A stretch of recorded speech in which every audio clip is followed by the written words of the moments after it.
नमस्कार, भाग्य में आपका स्वागत है। ये प्रोग्राम उन सभी लोगों का स्वागत करता है जिन्हें लगता है कि उनकी समस्याओं के समाधान ज्योतिष के माध्यम से निकल सकते हैं।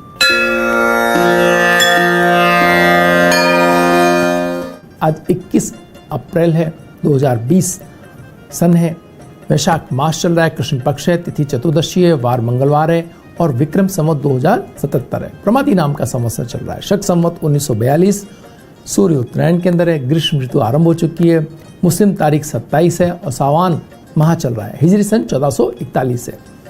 चतुर्दशी तिथि रात्रि में 5:38 तक है। उसके उपरांत अमावस्या आरंभ हो जाएगी। नक्षत्र उत्तरा भाद्रपद दिन में 10:23 तक। उसके उपरांत रेवती नक्षत्र आरंभ हो जाएगा। योग वैधति रात में 9:26 तक। उसके उपरांत विषकुंभ योग आरंभ हो जाएगा। करण विष्टि दिन में 4:25 तक। उसके उपरांत शकुन करण आरंभ हो जाएगा। सूर्योदय जयपुर में 6:01 पर और सूर्यास्त 6:50 पर हो रहा है।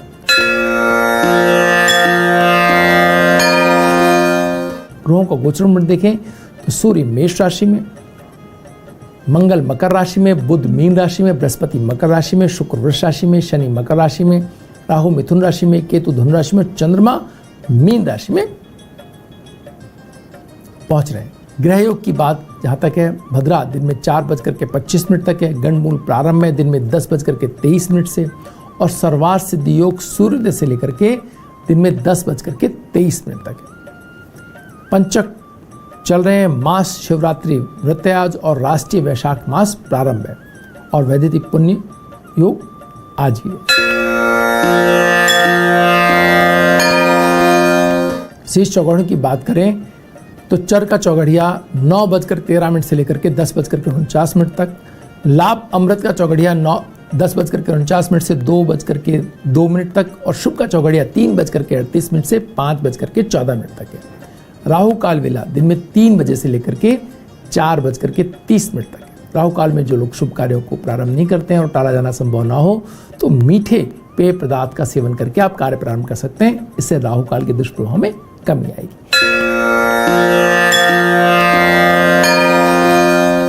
आइए अब बात करते हैं आज के दिन के मूड की।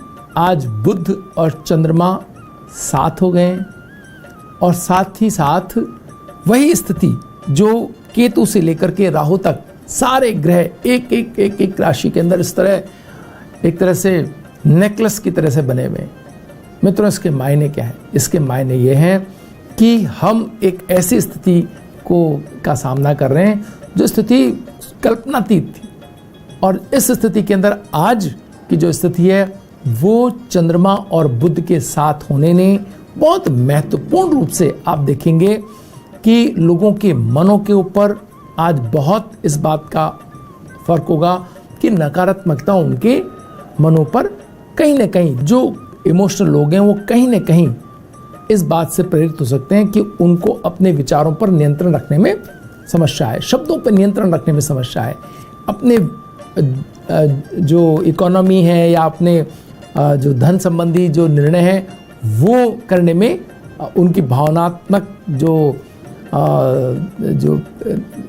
प्रतिबद्धता है वो हावी हो जाएं और इस तरह से वो कोई ऐसे निर्णय ना कर लें जो बाद में उनको समस्या आए।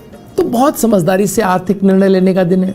अगर कोई आर्थिक निर्णय कहीं लिए जा रहे हैं तो आज वो निर्णय टाले जाने की आवश्यकता भी है कि अर्थ के ऊपर बड़े निर्णय लेने की कतई आवश्यकता आज के दिन के अंदर नहीं है, क्योंकि बुध अपनी नीच राशि के अंदर है। जो भी निर्णय लिए जाएंगे उनको आपको वापस से उन निर्णयों पर पुनर्विचार करना होगा या वापस से ठीक से लेने की स्थिति आएगी। वैसे ही अर्थव्यवस्था को लेकर के बड़ी एक तरह से ना समझने वाली स्थिति सामने है और उस पर बुध का नीच का होना और चंद्रमा का उसके साथ होना तो बहुत सारी चीज़ों की तरफ इशारा कर रहा है कि हमें अपने आर्थिक निर्णय लेते समय बहुत ही समझदारी का पालना करना है। कोई वक्तव्य देते समय, कोई विश्वास किसी को देते समय कि भाई ये काम तब कर देंगे, ऐसा कर देंगे, वैसा कर देंगे, कतई समय नहीं है। और अपने धन को किसी चीज़ पे दाव पे लगाने का तो कतई बिल्कुल भी, जो ये लोग मानते हैं कि वो बहुत दक्ष हैं आर्थिक रूप से, उन्हें भी बहुत समझदारी से अपनी दक्षता को संभालने की आवश्यकता है। अपने कार्यों पर बहुत सही नियंत्रण बनाने की आवश्यकता है।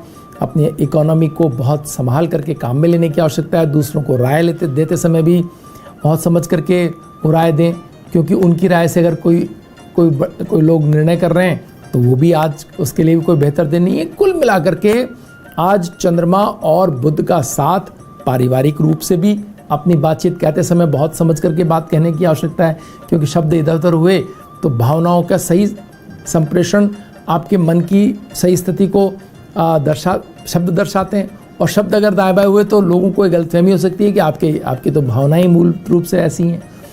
तो हमें बहुत समझ करके अपनी बात कहनी है, और उन लोगों को तो बहुत ही समझ के कहनी है जिनके बुध या चंद्रमा की स्थिति वो अपनी कुंडली में ठीक से नहीं पाते हों, तो बहुत समझ करके उन्हें अपनी बात एक दूसरे से कहनी चाहिए परिवार में भी। इसके साथ ही एक बहुत महत्वपूर्ण बात यहाँ बृहस्पति के, मंगल के और शनि के साथ होने से उभर करके आ रही है कि हमारी जो अर्थव्यवस्था वो बृहस्पति की ठीक राशि, मतलब शनि की राशि में होने की वजह से थोड़ी स्लो की तरफ जा रही है। तो ऐसे लोग जो श्रम साध्य, यानी कि अब आने वाले समय के अंदर श्रम से जुड़े हुए जो मेहनत कर रहे हैं, जिनके निर्णय ठीक थे, जिन्होंने अपनी बात सही समय पे कही और पहले से तैयारी रखी, वो बेहतर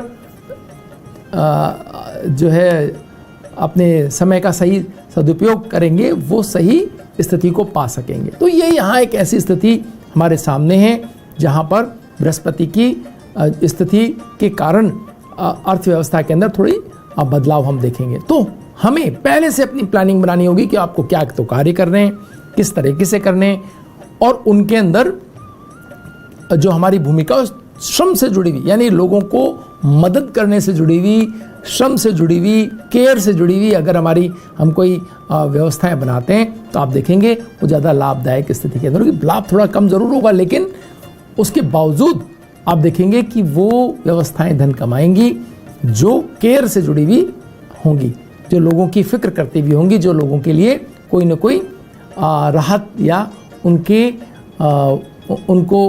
कोई सहायता प्रदान करती हुई होगी। तो अगर आपके पास ऐसी व्यवस्थाएं हैं, ऐसी चीज़ों से आप जुड़े हुए हैं, ऐसी कोई योजना के अंदर हैं, तो आप देखेंगे आप जल्दी अपना धन अच्छा आय करते हुए आप दिखाई देंगे। ऐसी योजनाओं को बनाने का ये उचित समय। वक्त तो चला एक छोटे से ब्रेक का। ब्रेक के बाद फिर हाजिर होंगे। बने रहिए भाग्यम में।